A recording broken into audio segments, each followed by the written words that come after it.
The fluorescent lights buzzed like distant thunder, casting long shadows across the sterile white walls that seemed to stretch into eternity.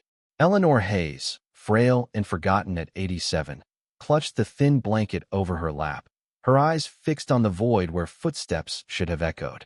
In that moment, as her whispered words trailed off into silence, a sharp pain seized her chest, pulling her into a darkness that felt both final and mercifully familiar. She awoke to the beeping of machines, her mind foggy but alive with memories that flooded back like a river bursting its banks. Eleanor had always been the pillar of her family, the woman who baked apple pies on Sundays and mended scraped knees with kisses and stories of her own childhood adventures. But now, in this cold room at Mercy General Hospital, she was just another patient, her life reduced to charts and 4 drips. The doctor had been blunt that morning. Terminal cancer, months at best. You should call your loved ones, he'd said, his voice clinical, detached. Loved ones. The word stung. Her husband, George, had passed a decade ago, leaving her with 2 children who had scattered like leaves in the wind. Sarah to the bustling streets of New York, chasing corporate dreams, and Michael to California, buried in tech startups and endless meetings. As the nurse adjusted her pillows, Eleanor forced a smile. "Any visitors today, dear?" she asked, her voice a fragile whisper. The nurse, a young woman named Maria with kind eyes, shook her head gently. "Not yet, Mrs. Hayes. But it's early. I'm sure someone will come." Eleanor nodded, but inside, doubt gnawed at her.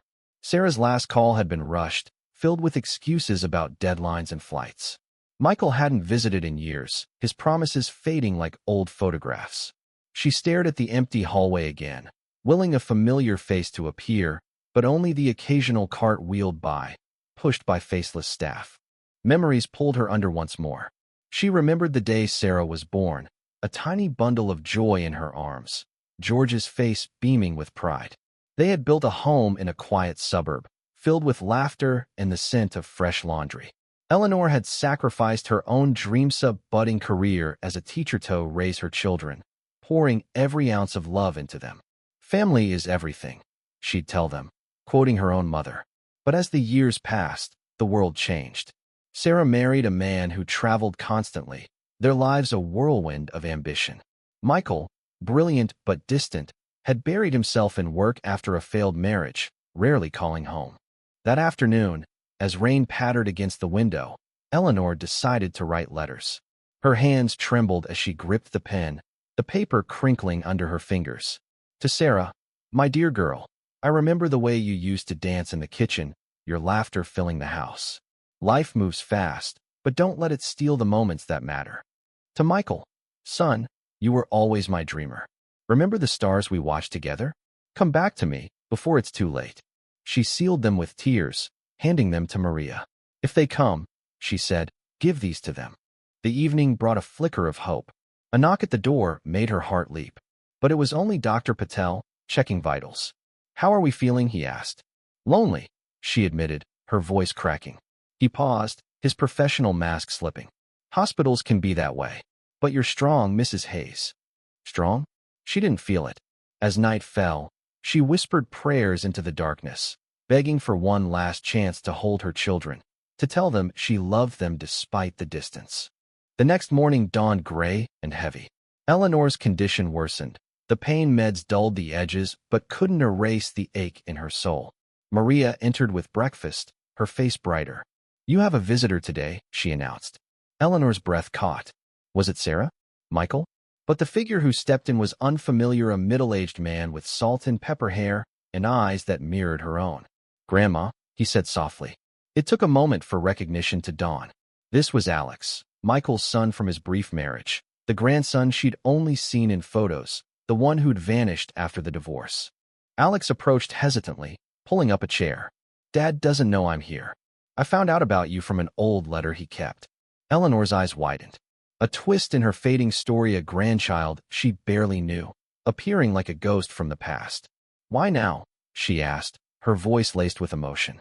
Alex sighed. "I've been lost, Grandma. After Mom and Dad split, I bounced around, angry at the world. But I read about family in that letter, and I realized I needed roots." They talked for hours.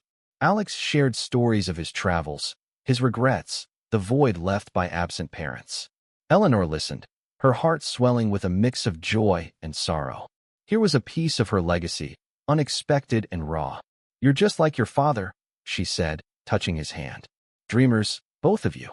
As the conversation deepened, Alex revealed a secret. He'd been battling addiction, but sobriety had brought clarity. "Coming here," he confessed, "it's my first step to making things right." Eleanor's mind raced. This visit wasn't just a surprise, it shifted everything.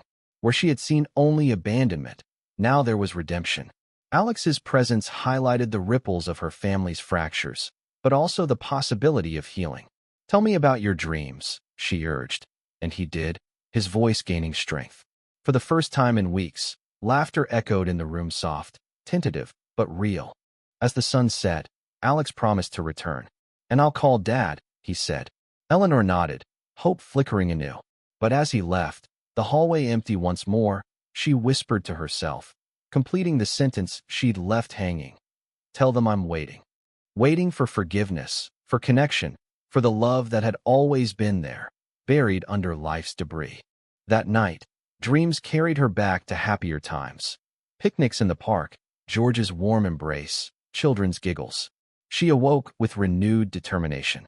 If Alex could find his way back, so could the others. She asked Maria for the phone, dialing Sarah's number with shaking fingers. "Mom." Sarah's voice was surprised, laced with guilt. I've been meaning to come."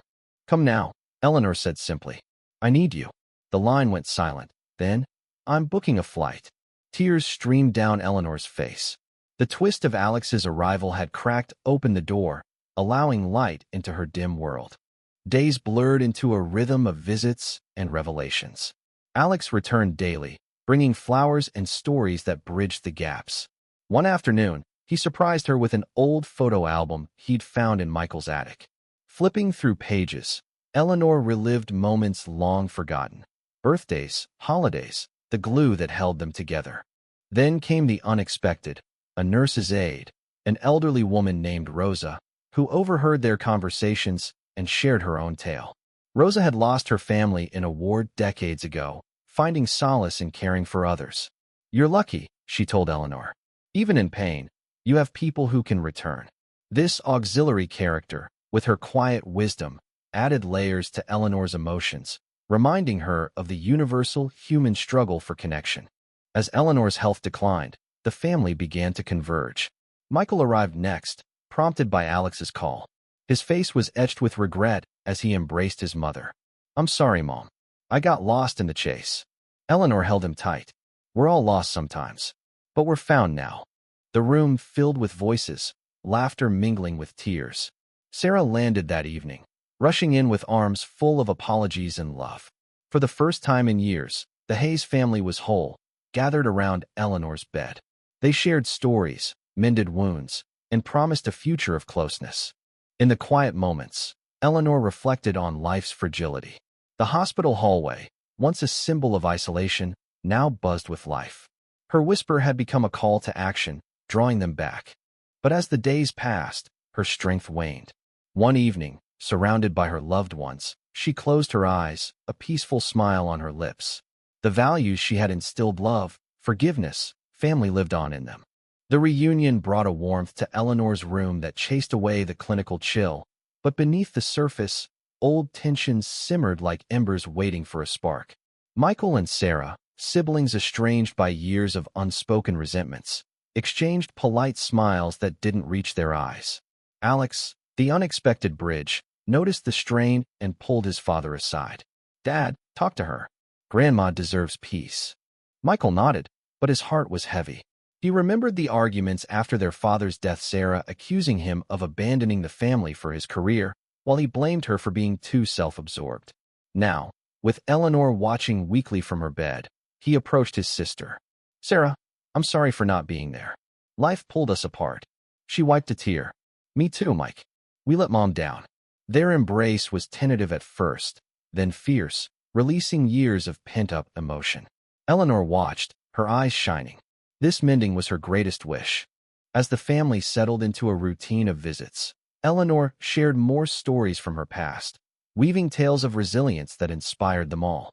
She spoke of her own youth during the Great Depression, how she and George had built their life from nothing. "Love isn't easy," she said, her voice faint but firm. "It's choosing each other every day." Alex listened intently, jotting notes for a book he dreamed of writing about family legacies. One afternoon, a new twist emerged when Rosa, the aide, returned with a revelation. She wasn't just a caregiver. She had been a neighbor from Eleanor's childhood, displaced by war and fate. "Ellie, is that you?" Rosa asked, her accent thick with memory. Eleanor gasped. "Rosa Martinez?" From the old block. They had been girls together, sharing secrets under apple trees. Rosa had fled her country, losing touch, only to end up here, caring for the sick. This unexpected connection deepened the emotional layers. Rosa shared letters from their shared past, yellowed pages that brought laughter and tears. "You were always the strong one," Rosa said. "Helped me through tough times." Eleanor squeezed her hand. "And you taught me kindness." The family marveled at the coincidence, seeing it as a sign that life circles back, offering second chances. Inspired, Sarah opened up about her own struggles of failing marriage hidden behind success. "I thought achievement would fill the void, but it didn't." Michael confessed his fears of failure that drove him away. Alex, the youngest, admitted his battles, vowing to break the cycle. Eleanor listened, her heart full. These confessions, prompted by Rosa's presence, shifted perspectives, emphasizing vulnerability as strength. Nights were hardest. Pain racked Eleanor's body, but the family's presence soothed her. They took turns holding her hand, singing old songs George loved. One evening, as thunder rolled outside, Eleanor whispered to Alex, "Promise me you'll keep them together." He nodded solemnly. "I will, Grandma." The doctor warned that time was short. "Make the most of it," he advised. The family rallied, bringing in home-cooked meals despite hospital rules, sharing photos and videos of missed milestones. Sarah showed videos of her children, Eleanor's great-grandkids she'd never met. "They can't wait to know you," Sarah said. Eleanor smiled. "Tell them stories about me." Rosa became a fixture, her stories adding color to the room. She recounted adventures from their youth, stealing pies from windowsills, dreaming of futures unbound by hardship. "We were unbreakable," Rosa said. Eleanor laughed softly. "Still are." As weeks passed, Eleanor's condition stabilized briefly, a miracle of will. She used the time to impart wisdom. Forgive quickly, love deeply, and never let pride steal your joy. The family absorbed her words, transforming before her eyes. Michael planned a family reunion post-hospital. Sarah booked tickets for her kids to visit. But reality intruded. A bad night left Eleanor gasping, machines alarming. The family gathered, fear etched on their faces. "I'm not afraid," she assured them. "I've lived a full life because of you." Tears flowed freely, bonds strengthening in crisis. In quieter moments, Eleanor reflected on her whisper that started it all. "If anyone visits today, tell them I'm grateful. Grateful for the love, the lessons, the unexpected twists like Alex and Rosa that reminded her of life's beauty." The hospital hallway, once empty, now echoed with footsteps, family coming and going, friends drawn by stories. Rosa introduced her own daughter, extending the circle. This web of connections highlighted human resilience, the power of reaching out. One sunny morning, Eleanor felt a surge of energy. "Let's go outside," she suggested. With help, they wheeled her to the garden, where flowers bloomed defiantly. "Breathing fresh air," she said. "This is what matters, moments like these." The family agreed, vowing to cherish them. As the day waned, Eleanor grew tired but content. "You've given me the best gift," she told them. Each other. Sleep came gently, dreams of George welcoming her. The next day brought more visitors, old friends, neighbors touched by the family's story. The room overflowed with love, a testament to Eleanor's impact. Yet, the end loomed. In a private moment with Rosa, Eleanor confided, "I wish I'd reached out sooner." Rosa nodded. "We all do. But look what you've built now." The family's growth was palpable. Alex started a support group for estranged relatives. Sarah prioritized family over work. Michael reconnected with his son. Peace settled over Eleanor like a soft blanket. But the journey wasn't without its storms. As her family adapted to the rhythm of hospital life, underlying conflicts resurfaced, testing the fragile bonds they'd rebuilt. Sarah and Michael clashed over old inheritance custody arguments about who deserved what from their parents' estate. Alex mediated, his voice steady. This isn't about stuff. It's about Grandma. Eleanor, overhearing, intervened weakly. Let it go. Things don't matter. People do. Her words cut through the tension, reminding them of core values. They apologized, hugging amid tears, the moment a poignant lesson in humility. Rosa, ever the wise observer, added, families fight, but love wins if you let it. Her presence continued to surprise, revealing more layers. She had been a nurse in her homeland, saving lives during turmoil.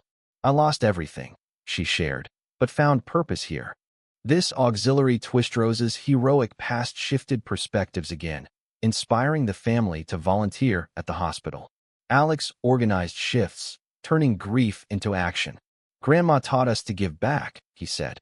Eleanor beamed faintly. That's my boy. Days melded into a tapestry of emotions. Mornings brought hope with sunlight streaming in. Evenings carried sorrow as Eleanor's pain intensified. The doctor adjusted meds, but side effects blurred her mind. In lucid moments, she dictated memoirs to Sarah, stories of love and loss. Write it down, she urged. For the grandkids. One afternoon, an unexpected visitor arrived, a young woman named Lily, claiming to be George's illegitimate daughter from a wartime affair. The room fell silent. I found letters after my mother died, Lily explained, holding faded envelopes. Eleanor's eyes widened in shock, then softened. Come in, child. This bombshell could have shattered them, but Eleanor embraced it. George was human. We all have secrets. The family reeled, but Eleanor's grace guided them. Michael questioned, Sarah doubted, but Alex welcomed Lily. Family expands, he said. Lily shared her life raised without a father, searching for roots. Eleanor listened, tears flowing. You're part of us now. This twist emphasized forgiveness, humanizing George and deepening their understanding of imperfection. Lily's arrival brought gifts. Old photos of George young and vibrant, stories that filled gaps in their history. He loved you all so much, Lily said. Eleanor nodded. And I loved him, flaws and all. The evening turned reflective, the family sharing vulnerabilities. Sarah admitted jealousy, Michael, regret. Lily offered fresh eyes. You've got what I always wanted, a chance to connect. As night fell, Eleanor whispered to Rosa, life surprises us till the end. Rosa smiled. Keeps us alive. The next week, Eleanor's health plummeted. Fevers raged, delusions came. In one, she saw George beckoning. Not yet, she murmured. The family held vigil, praying, reminiscing. Alex read from her letters, voices cracking with emotion. A brief rally came. Eleanor gathered strength for a family meeting. Promise me, no more distance. Call, visit, love fiercely. They swore, hands linked. Rosa joined, her story intertwining. I'll watch over them, she promised. Visitors multiplied, cousins, friends, drawn by the ripple effect. The hallway buzzed, a far cry from its empty start. Eleanor's whisper had sparked a movement of reconnection. In quiet, she reflected on her life. Joys of motherhood, sorrows of loss, triumphs of endurance. I've been blessed, she told Sarah, even in pain. Lily became a fixture, bonding with siblings she never knew. Thank you for accepting me, she said. Eleanor replied, family isn't blood alone, it's heart. As autumn leaves fell outside, Eleanor's time drew near. The doctor confirmed, days left. The family prepared, hearts heavy but united. They decorated the room with mementos, photos, quilts, symbols of home. One evening, Eleanor asked for solitude with each. To Michael, be present for Alex. To Sarah, teach your kids love. To Alex, write our story. To Lily, welcome home. To Rosa, you're my sister now. Tears flowed, but so did laughter, recalling funny anecdotes, like Eleanor's infamous burnt dinners. Best cook ever, Michael joked. The room filled with warmth. In the dead of night, Eleanor awoke, pain subsiding. She stared at the hallway, now symbolic of arrivals. If anyone visits, she whispered, tell them I'm ready. Dawn brought calm. The family gathered, sensing the end. Eleanor smiled. I love you all. Her eyes closed, breath slowing. In that moment, peace enveloped them. But life persisted. The family mourned, but honored her by staying close. Alex published her memoirs. Sarah hosted reunions. Michael mentored Lily. Rosa visited the grave, whispering, "You did good, Ellie." In the aftermath of Eleanor's passing, the family navigated grief like sailors in a storm, clinging to the anchors she had left behind. The funeral was a mosaic of tears and tributes, with hundreds attending testimony to her quiet influence. Sarah spoke first, voice trembling. "Mom taught us that love endures, even when we're apart." Michael followed, sharing how her whisper had pulled him back. Alex read from her letters, words echoing with emotion.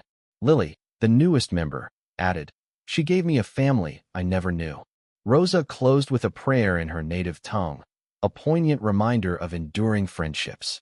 Back at the old house, sorting belongings unearthed more surprises.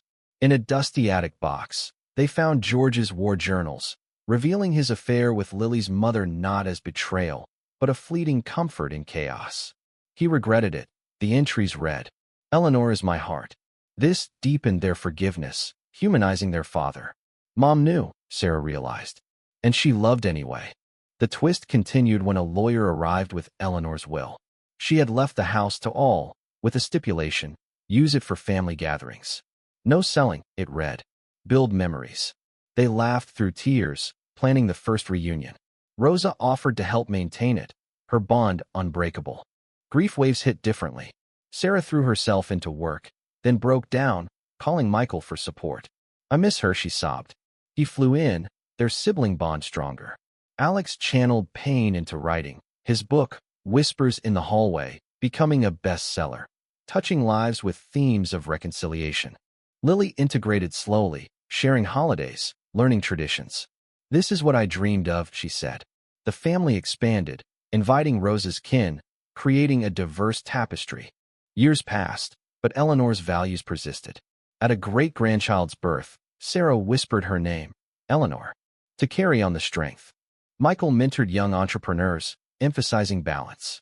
Alex's support group helped thousands reconnect. One anniversary, they gathered at the house. Stories flowed. Eleanor's pies, her laughter.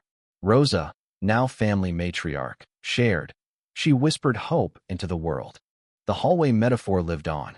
In tough times, they recalled it, empty but full of potential. "If anyone visits," Alex would say, "tell them we're here." Eleanor's story, dramatic and humane, reminded all, life is fleeting, but love eternal.